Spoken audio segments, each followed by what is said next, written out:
अस्सलामुअलैकुम दोस्तों, उम्मीद है आप लोग खैरियत से होंगे। मैं हूं आमिर हक और आप सुन रहे हैं हमेशा की तरह आवाज़े हक। दोस्तों, आज का प्रोग्राम बड़ा मजे का होने वाला है, खासतौर पे मेरे लिए, क्योंकि आज कुछ नया करने जा रहे हैं हम, कुछ नया, हमेशा की तरह। मगर आज का प्रोग्राम बड़ा खास है, तो इसीलिए आखिर तक जुड़े रहिए।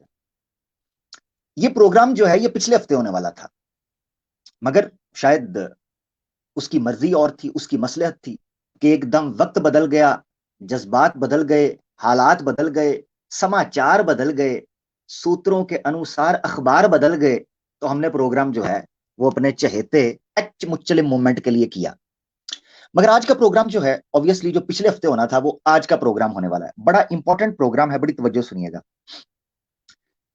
स्टार्ट में मैं 3 बातें रखूंगा। इससे पहले मैं चाहता हूं कि आप लोग शेयर कर दें, ताकि जिन लोगों तक नहीं ये पैगाम पहुंचा कि हम आवाज़े हक लाइव के ऊपर ये प्रोग्राम करने वाले हैं, तो उन तक पहुंच जाए। वैसे तो कम्युनिटी में मैंने लगा दिया है, तो आप जरूर उन तक हमारा ये पैगाम पहुंचाएं और जरा प्यार मोहब्बत से खुद ही कर लें सर, कर लें जरा। और हम करते हैं दिल की गहराई से आपका वेलकम और सभी गाइस का वेलकम करते हैं जिन्होंने काइंडली हमें ज्वाइन किया और जो आगे ज्वाइन करेंगे उन सभी का भी वेलकम है हमारे लाइव स्ट्रीम पे। Please guys like share comment करना ना भूलो यार, और जाए नहीं तो प्लीज़ गाइस यार शेयरिंग ज़रूर करें यार, कम ऑन।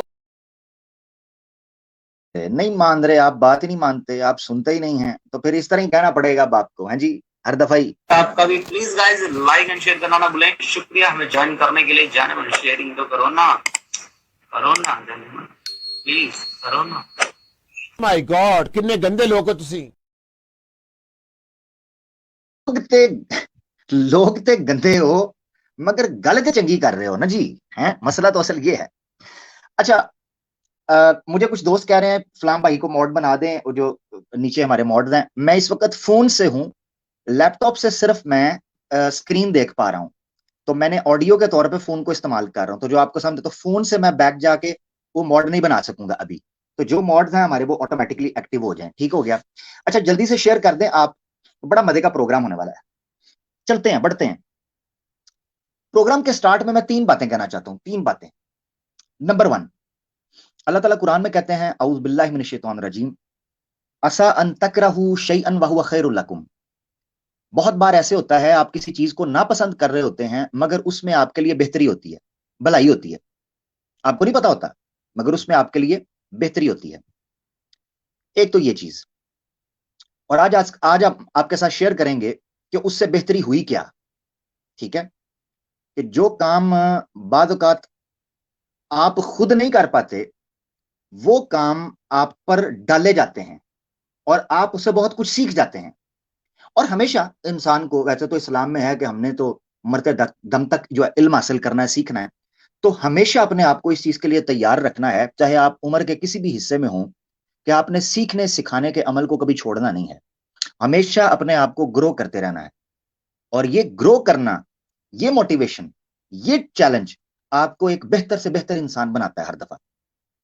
तो एक बात तो ये है कि इंसान की जिंदगी में कभी को मुश्किल आए या कभी को चैलेंज आए, वो एक मोमिन को जो अल्लाह पर तवक्कुल करता हो, उसको मजीद पुख्ता करता है और मजीद उसको ग्रूम करता है। ठीक है ना, नरिश करता है उसको, ताकि वो सरवाइव कर सके। और यकीन अल्लाह के दीन की बात है तो वो उसको रख सके। पहली बात तो ये। दूसरी बात, मैं खासतौर पर बड़ा शुक्रगुजार हूं, हमारे एक भाई हैं दिल नवाज अहमद, अगर मैं उनका नाम गलत नहीं बोल रहा तो। उन्होंने ईमेल करके मुझे काफी ज्यादा किताबें ईमेल के जरिए भेजी। और जब उनको पता चला कि मैं हिंदी पढ़ रहा हूँ, हिंदी और संस्कृत की कुछ जो ग्रामर है उसकी मैंने क्लासेस अब शुरू की हैं, पढ़ रहा हूँ, जो कि मेरे लिए भी एक बड़ा अजीब चीज है जिंदगी के अंदर। ऑब्वियसली आप अपने और कामों के अंदर बड़ा मसरूफ होते हैं, अपने प्रोफेशन के अंदर भी, मगर बहुत सी चीजें आपको सीखनी पड़ती हैं ताकि आप अपने अंदर बेहतरी ला सकें और बेहतर से बेहतर बात रख सकें, आर्ग्यूमेंट रख सकें। अच्छा, तो अल्लाह उनको जज़ाए खैर दे, उन्होंने मुझे ईमेल करके किताबें वगैरह भेजी कुछ। और कुछ तो ऐसी थी जो हिंदी के अंदर थी। तो ऑब्वियसली मुझे, अभी तो मैंने स्टार्ट किया है, मेरे लिए बड़ा नया एक चैप्टर है, मगर मैंने कोशिश की कि जितना मैं उनको पढ़ सकूं तो जरूर पढ़ूं। तो उनका बहुत शुक्रिया, और भी भाइयों का बहुत शुक्रिया। तीसरी बात यह है कि आज के प्रोग्राम में ज्यादातर रेफरेंसेस मैं हिंदी के पेश करूंगा। हिंदी, जिसे आप नागरी टेक्स्ट कहते हैं या देवनागरी टेक्स्ट कहते हैं, जो हिंदी आमतौर पर, तो इंडिया के जो लोग हैं उनके लिए तो बड़ा आसान है। मैं बीइंग पाकिस्तानी और मैं बीइंग उर्दू, इंग्लिश ये पढ़ने वाले, और अरबी से चूंकि दीन इस्लाम का शगफ था वो पढ़ने वाले, तो मेरे लिए एक चैप्टर है, नया बाब है कि मैं हिंदी पढ़ूं और उसमें रेफरेंसेस को कोट करूं और फिर उन चीजों को समझूं। तो मैंने ये जो कोशिश की है, इसमें हो सकता है मैं बड़ी जगह पर गलती भी करूं, क्योंकि जुबान है। मिसाल के तौर पर एक बच्चा जब एक जुबान को सीखता है तो उसको समय भी लगता है और उसमें वो ठोकरें भी खाता है। तो हमें ये याद रखना चाहिए कि गलतियां तो होंगी, मगर गलतियों से हम सीखते हैं। हमेशा याद रखना है कि इंसान कोई भी माँ के पेट से सीख के नहीं आता, उसको वक्त लगता है, तो वो इसके लिए मेंटली प्रिपेयर रहे कि उससे गलतियां होंगी। लोग गलतियों से डरते हैं, इस बहाने वो सीख भी नहीं पाते और इसी वजह से वो रुक जाते हैं अपनी लाइफ के अंदर, जो है ना, वो ठहर जाते हैं, आगे ग्रो नहीं कर पाते। तो हम गलतियां भी करेंगे, इसी में करेंगे, सबके सामने करेंगे, इसी जगह पर सीखेंगे। ठीक है, तो ये एक बात थी, तो उस पर मैं पेशगी मादरत चाहता हूं, क्षमा चाहता हूं उन लोगों से कि जिनकी हिंदी जो पढ़ना लिखना जानते हैं उनको पता चल जाएगा मैं कितनी गलतियां कर रहा हूं, वो समझ जाएंगे। ठीक है, मगर आप ये ज़हन में रखें कि ये 4 या 5 दिन या मैक्सिमम हफ्ता जो मैंने जोर लगा के हिंदी अक्षरों को समझा है, सीखा है, तो मैं इस काबिल हो पाया हूं। तो अब उम्मीद है कि इंशाल्लाह आगे आने वाले दिनों में मैं इस चीज को बेहतर कर सकूंगा। तो आपने मेरे लिए दुआ करते रहना अपने दोस्तों ने, ठीक हो गया। अच्छा, एक तो ये चीज थी। चौथी चीज जो मैं रखना, ये 3 चीजें बुनियादी हैं। चौथी चीज मैं रखना चाहता हूं, मैंने कोशिश की है कि ज्यादा आर्य समाज का जो भाष्य है या उनका जो पदार्थ है या भावार्थ है, इसको एक्सप्लेन करूंगा थोड़ा सा, उनको सामने रखने की कोशिश करूं और उसका कंपैरिजन इंग्लिश ट्रांसलेशन के साथ नहीं, बल्कि दूसरे जो हमारे पंडित हैं, गुरु हैं, स्वामी हैं और आचार्याज हैं, उनके साथ ट्रांसलेशन का कंपैरिजन भी हम करते रहें। उसकी वजह यह है कि आमतौर पर आपने नोट किया है कि जब हम हिंदुओं से, खासतौर पर आर्य समाजी से बात कर रहे होते हैं, तो हमें में कहते हैं कि जनाब ये तो आप इंग्लिश की ट्रांसलेशन पेश कर रहे हैं, गोरे को क्या पता था संस्कृत क्या है या हिंदी क्या है, आप, हमारे लिटरेचर तो हिंदी के अंदर है। तो मैंने अब ना उनकी कलाबाजी चेक करनी है, उनकी कलाबाजियों का बड़ा मजा आने वाला है।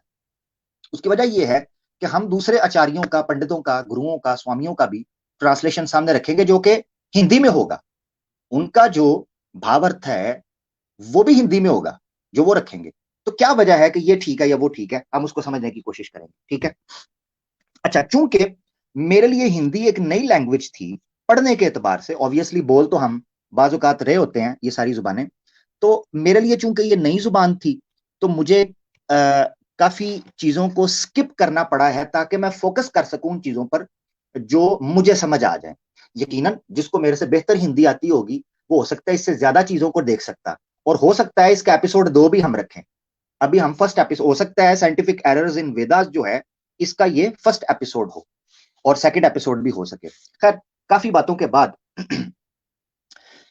मैं एक कुरान की दुआ से और एक वेदों की दुआ से आज की गुफ्तगू का आगाज करना चाहता हूं। समझ गए जी? एक कुरान की दुआ से और एक वेद की दुआ से। कुरान की दुआ क्या है? औज़ु बिल्लाहि मिनश शैतानिर रजीम, रब्बि इश्रह ली सदरी व यस्सिर ली अमरी वहलुल उक़दतम मिन लिसानी यफ़क़हू क़ौली। और वेद की दुआ क्या है वो हम आपके सामने रख देते हैं।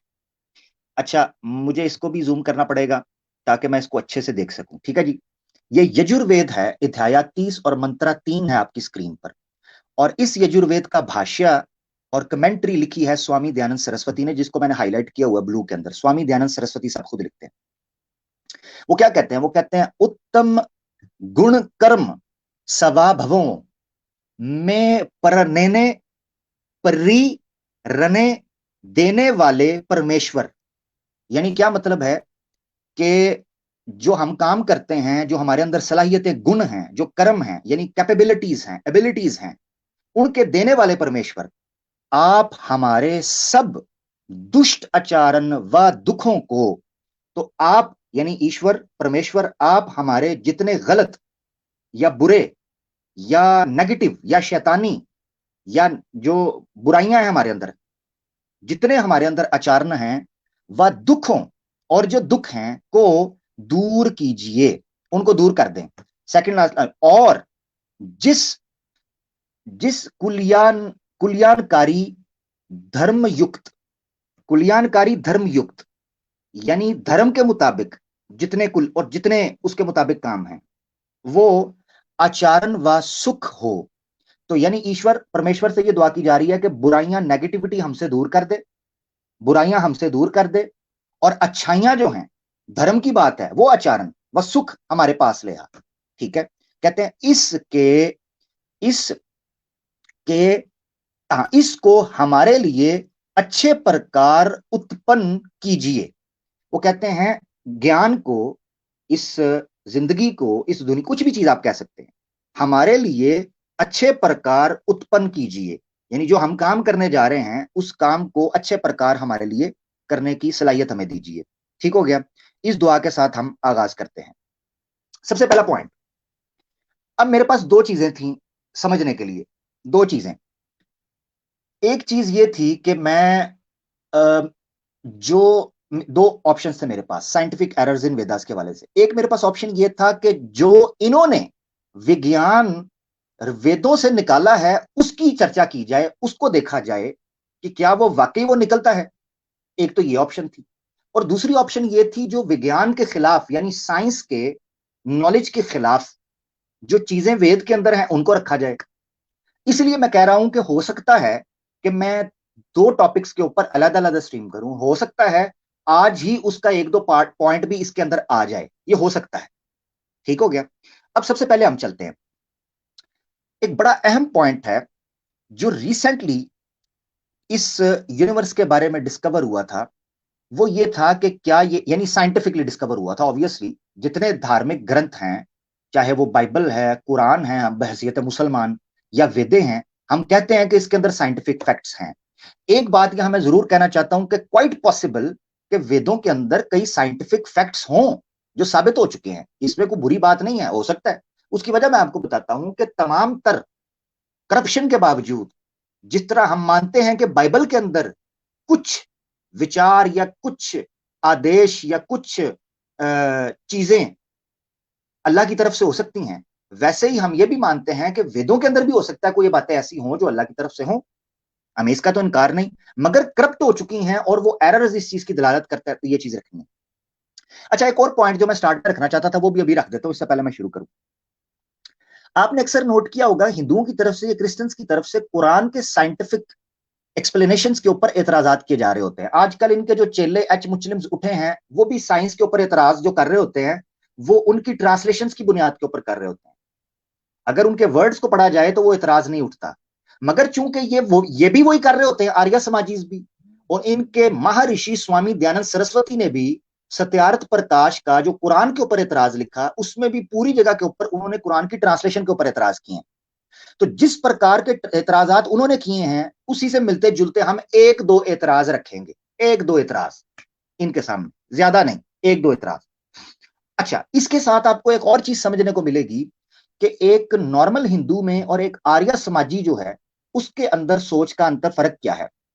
स्वामी दयानंद सरस्वती के ऊपर ना सिर्फ ये कि कई हिंदुओं ने ये एतराज किया था कि अपने भाष्य को, अपनी कमेंट्री को, अपने अनुवाद को वो चेंज कर लेते थे, जो अर्थ होता है, पदार्थ होता है, उसको चेंज कर लेते थे। वहां कुछ और लिखा जाता था और भाष्य के अंदर टोटली और चीज होती थी। अब क्योंकि मैंने थोड़ी सी हिंदी पढ़नी शुरू की तो मुझे समझ आई है कि वाकई ये बात ठीक है, स्वामी दयानंद सरस्वती ने बड़े बड़े डंडे मारे हैं, डंडी नहीं, डंडे, बड़े बड़े डंडे। और वो डंडे जो हैं वो लुगत की, भाषा की बुनियाद के ऊपर उसने मार दिए कि जो वर्ड्स हैं उनके अर्थों को इधर से उधर किया अपनी मर्जी के मुताबिक, बजाय इसके कि वो उसके रियल मानिंग के अंदर लिए जाते। अच्छा, सबसे पहले ये देखें कि यूनिवर्स के बारे में एक पुराना तस्वुर ये था कि ये स्टैटिक है, रुकी हुई है। पूरा पूरा जो यूनिवर्स है, ब्रह्मांड है, पूरे का पूरा ये स्टैटिक है, ये आमतौर पर माना जाता है। उसके बाद आया कि नहीं, ये स्टैटिक नहीं है, स्टेशनरी घूम रहा है, अपनी चीज के अंदर भी एक्सपैंड भी हो रहा है, आगे भी फैल रहा है। अब अथर्वा वेद का मैं आपके सामने एक मंत्र पेश करता हूं, और ये आर्य समाज की ही साइट है, वैदिक स्क्रिप्चर्स .in से। अथर्वा वेद का खंड 6 है, सूक्त 77 और मंत्रा है 1। और ये जो पंडित जिनका भाष्य या आप समझ लें पदार्थ पेश करने जा रहा हूं और उसके बाद भावार्थ आ जाएगा, ये पंडित त्रिवेदी हैं, यानी क्या मतलब है कि 3 वेदों के ज्ञानी, और ये आर्य समाज की अपनी साइट है। उस साइट में आप पदार्थ देखें, इस पहले मंत्र का सुक्ता 7 और कांड 6 का क्या लिखते हैं। वो कहते हैं सूर्य लोक, ऊपर में स्टार्ट में जो मैंने येलो किया है, सूर्य लोक यानी सूरज ठहरा हुआ है, ठहरा रुका हुआ है, स्टैटिक है। आगे वो क्या कहते हैं, पृथ्वी ठहरा हुआ है, स्टैटिक है। और आगे क्या कहते हैं, ये सब जगत यानी सारा जगत, सारा ब्रह्मांड ठहरा हुआ है। ये आपने पहली लाइन जो मैंने हाईलाइट किया उसमें पदार्थ के अंदर ये लिखते हैं, सूर्य ठहरा है, पृथ्वी ठहरी है, और सब जगत ठहरा हुआ है। अब ये पदार्थ के अंदर उनको भी पता था कि यहां पर हमें वो माना लिखने हैं जो संस्कृत के हैं। अब भावार्थ के अंदर उन्होंने अपनी उंगली घुसेड़ दी, मगर मसला ये है कि वहां भी पकड़े गए। अब पकड़े कैसे गए मैं आपको वो थोड़ा सा समझा देता हूं।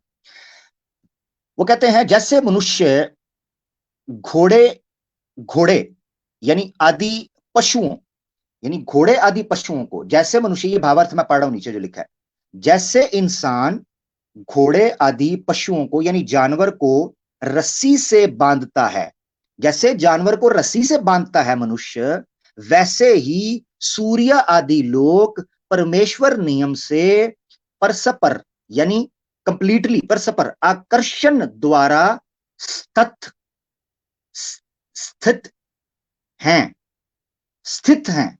ये मैंने हाईलाइट किया हुआ, स्थित हैं। अच्छा, इसका ट्रांसलेशन हम थोड़ा सा उर्दू के अंदर आसान में भी कर लेते हैं। वो कहते हैं जैसे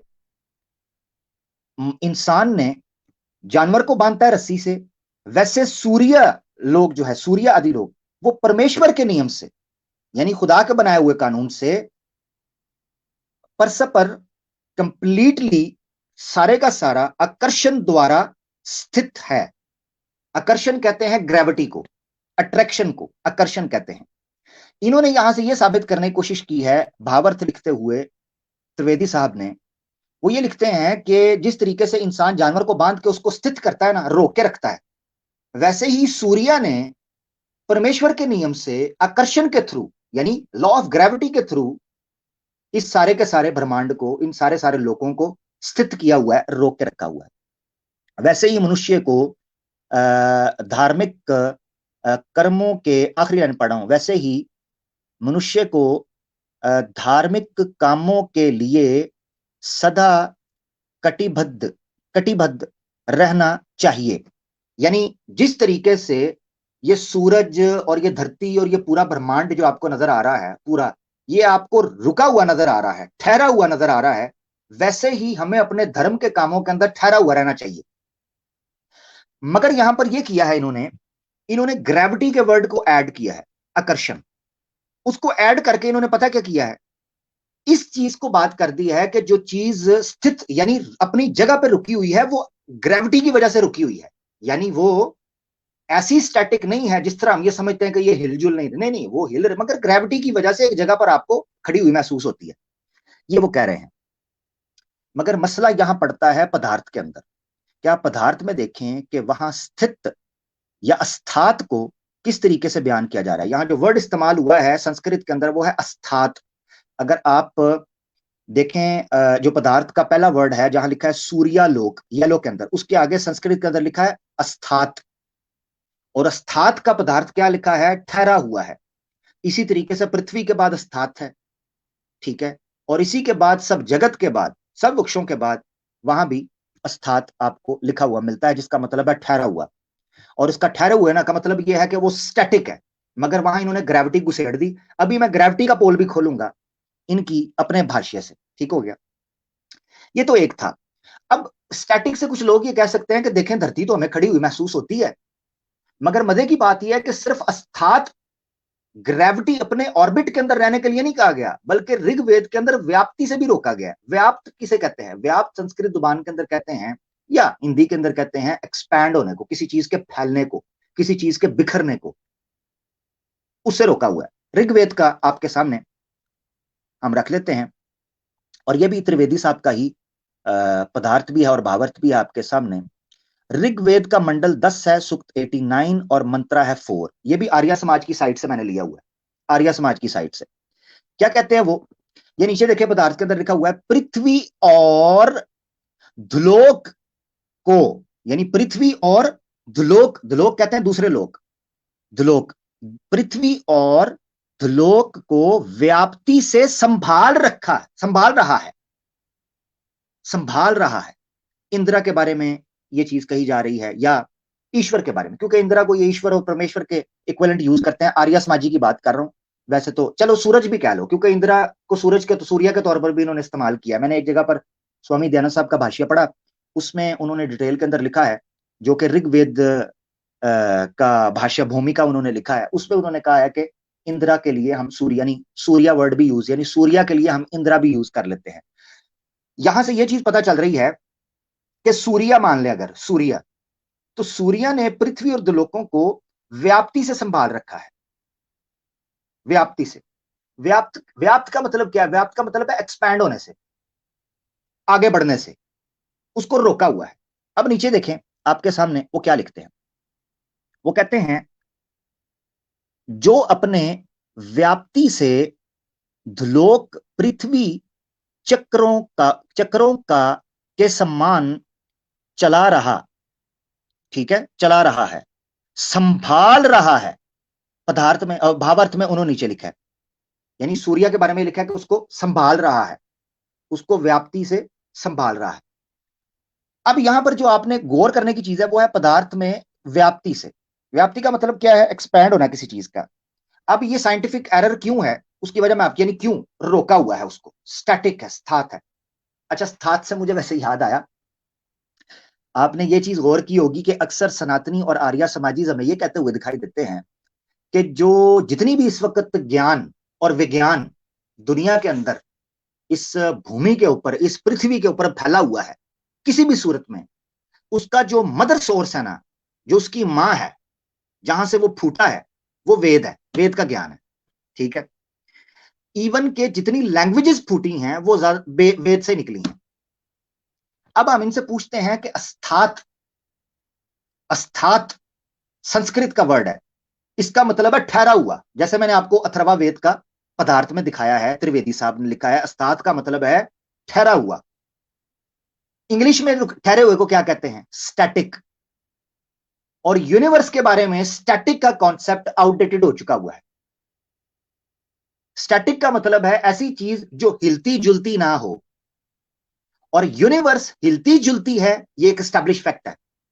खासतौर पर जो एडविन हबल था, उसकी हबल टेलीस्कोप के बाद तो ये चीज रेड शिफ्ट और ब्लू शिफ्ट की वजह से इतनी क्लियर हो गई कि ये यूनिवर्स सिर्फ ये मिल्की वे गैलेक्सी नहीं, हमारा सोलर सिस्टम नहीं, हमारा मिल्की वे गैलेक्सी नहीं, बल्कि जितनी यूनिवर्स फैली हुई है वो सारी की सारी एक्सपैंड हो रही है, एक दूसरे से दूर जा रही है, 14 अरब साल से दूर जा रही है। और ऋग्वेद कह रहा है कि इंद्र ने रोक के रखा हुआ है उसको, वो उसको हिलने नहीं दे रहा, वो उसको आगे नहीं बढ़ने दे रहा। हाँ जी, वो गल समझ आइए, ये है। अब मजे की बात यह है कि एक पंडित हैं राम गोविंद त्रिवेदी, इंडिया के, उनका भी ऋग्वेद का मैं भाष्य आपके सामने रखना चाहता हूं। आपकी स्क्रीन के ऊपर है, पीडीएफ पे आपको मिल जाएगा। हिंदी ऋग्वेद ऊपर लिखा है, और नीचे जो उनके मुसन्निफ है उनका नाम, यानी जो उनके लेखक हैं या उनका जिन्होंने पंडित साहब है, राम गोविंद त्रिवेदी साहब, ये भी त्रिवेदी हैं, पहले भी त्रिवेदी थे, ये भी त्रिवेदी। ये चूतड़ वेदी नहीं है, हाँ, उनकी तरह जिन्होंने सनातन धर्म कबूल किया, ना संस्कृत सीखी, ना ऋग्वेद पढ़ी, ना भगवत गीता पढ़ी, सुपर चैट के थपंटू भी लिए, और ये हमारा एहसान मानो, हमारा, हाँ, फिर कहते हैं पाकिस्तानी है, तो अड्डा अब्बा हूं मैं, हाँ, पाकिस्तानी बात करता है, मैनू ना छेड़ो, थोड़ी मेहरबानी, दो सुपर चैटा भी दो, और लड़कियां भी उनको दो, और ज्ञान हमसे लो। तुम्हारा नसीब ये है, लड़कियां उनको दो, सुपर चैटे उनको दो, और ज्ञान हमसे लो। वाह वाह रे नसीब। तो हिंदी ऋग्वेद आपके सामने राम गोविंद त्रिवेदी साहब की है। उसी चीज को ये देखें जरा, ये था ऋग्वेद मंडल 10 है, सूक्त 89 और मंत्रा है 4। इसका भाष्य आपने पढ़ लिया कि कैसे उन्होंने डंडी मारी है उसके अंदर।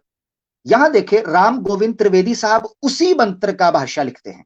मंडल 10 है, सूक्त 89 और मंत्र 4 आपके सामने। क्या लिखते हैं वो? कहते हैं जैसे जैसे घुरी के द्वारा, जैसे ये सेकंड लास्ट लाइन जो है बीच में जो आपको नजर आ रही है वो पढ़े, जैसे घुरी के द्वारा चक्र चलाता है, यानी जो चरखा चलता है, चक्र चरखा, घुरी या धुरी या घुरी कहना चाहिए उसको, हाँ घुरी, घुरी कहते हैं वो जो चरखा नहीं होता हिंदी के अंदर, उसको कहते हैं चरखा। चरखा क्या करता है मैं आपको बताता हूं। चरखा ये करता है कि जो पहिया होता है ना, पहिया चरखे की अगर आप तस्वीर निकालेंगे, जिसको स्पिंडल भी कहते हैं, अगर आप इंग्लिश गूगल में उसकी तस्वीर निकालेंगे तो वो चरखा जो चलाती है माई, जिससे रूह भूनती है, वो चरखा एक लकड़ी के तख्ते के ऊपर फिट किया होता है, और वो माई चरखे वाली उस चरखे को चलाती तो है, पहिया घूमता तो है, मगर वो पहिया आगे नहीं निकलता, वहीं रुका रहता है। तो ये कहते हैं कि ये सूर्या या पृथ्वी या घावा, घावा का मतलब होता है आसमान, हेवंस, ये पूरी जो स्पेस फैली हुई है, घावा पृथ्वी उसको बोलते, यानी स्पेस एंड हेवन, जैसे अर्ज व समावात कहते हैं कुरान में, अर्ज व समावात, तो घावा पृथ्वी दोनों के ऊपर बोला जाता है। अच्छा, वो कहते हैं जैसे घुरी के द्वारा चक्र चलाता है, वैसे ही इंद्र अपने कमों के द्वारा घावा पृथ्वी को रोके हुए है। ये जो येलो लाइन आपने देखी है, घावा पृथ्वी को रोके हुए है, यानी जैसे चरखा चलाने वाला वो जो पहिया होता है वो अपने तख्ते के अंदर तो घूमता है मगर आगे नहीं निकलता, वैसे ही घावा पृथ्वी को उस चक्कर के अंदर रोका हुआ है। अब सवाल ये उठता है कि वो पहिया तो घूमता है, तो कोई सनातनी कह सकता है कि दुनिया भी देखो रोटेट हो रही है, रिवॉल्व भी हो रही है। सवाल यहां ये है, वो पहिया उस तख्ते से आगे नहीं निकलता, मगर हमारी मिल्की वे गैलेक्सी जो है, हमारा सोलर सिस्टम जो है, वो आगे निकल रहा है, एक्सपैंड हो रहा है। एतराज इस चीज के ऊपर है, एक घावा पृथ्वी को रोके हुए है। इससे एक चीज का पता चलता है, वो पता ये चलता है कि व्याप्ति, मैंने आपको बताया था कि जिस तरीके से यहां ऋग्वेद में त्रिवेदी साहब ने पदार्थ के अंदर लिखा है कि व्याप्ति से संभाल रहा है, यानी आगे बढ़ने से, उसके बिखरने से उसको संभाल रहा है। यहां पता चला कि उसको रोका हुआ है, स्थात, स्टैटिक, स्थित, रोका हुआ है। एक और वर्ड राम गोविंद त्रिवेदी साहब ने अपने ऋग्वेद के भाष्य के अंदर एक और जगह पर इस्तेमाल किया, जिसको देखना है, मंडल 3 है, सुक्ता 30 है और उसका मंत्र है 4। उसमें लिखते हैं इंद्र, इंद्र, ठीक है, इंद्र अकेले ही तुमने दुष्ट मूल राक्षसों को अपने स्थानों से गिराया है। वो कहते हैं इंद्र ने जितने बुरे बुरे राक्षस थे उनको अपनी अपनी जगह से गिरा दिया, हटा दिया है। हाँ, आगे क्या कहते हैं? वो कहते हैं तुम्हारी आशा से घावा पृथ्वी और पर्वत, घावा पृथ्वी और पर्वत अचल हैं। ये बड़ा इंपॉर्टेंट हवाला है। इस हवाले से त्रिवेदी साहब क्या कहते हैं, इसको तवज्जो से आपने देखना स्क्रीन के ऊपर। 3 चीजों का नाम यहां लिया गया है जिनको अचल कहा गया, 3 चीजों का, और एक ही कॉन्टेक्स्ट में उनको अचल कहा गया। यह बड़ा इंपॉर्टेंट है। घावा पृथ्वी और पर्वत, और पर्वत या पवन, पर्वत लिखा हुआ है, ता मुझे नजर आ रही है, वो जो ता आखिर में है। पवन भी वैसे एक जगह पर कहा है किसी चीज को, मगर यहां उसको पर्वत लेते हैं। पर्वत किसे कहते हैं? पर्वत कहते हैं पहाड़ों को। पहाड़, क्या पहाड़ अपनी जगह से हिलते हैं? नहीं हिलते, अचल होते हैं। अचल, चल का मतलब होता है चलना। और आपको मैंने बताया था कि संस्कृत में या हिंदी में अगर किसी शब्द के शुरू में आ लगा दिया जाए, जैसे इंग्लिश के अंदर भी ये रूल अप्लाई होता है, तो उसका मतलब होता है उसका एंटी, यानी चल, चलने वाली, अचल, ना चलने वाली। ठीक है, ठीक है। अच्छा, विद्या, नॉलेज, अविद्या, इग्नोरेंस। ठीक है। शुद्ध, अशुद्ध, शुद्ध का मतलब है प्योर, पाक, साफ, अशुद्ध का मतलब है बुरी। तो आ लग गया शुरू में, तो चल के शुरू में लगा अचल, उसका मतलब क्या हुआ? ऐसी चीज जो ना चलने वाली हो, हरकत ना करती हो, हिलती ना हो, उसको बोलते हैं अचल। अब यहां पर 3 चीजों को इकट्ठा, घावा पृथ्वी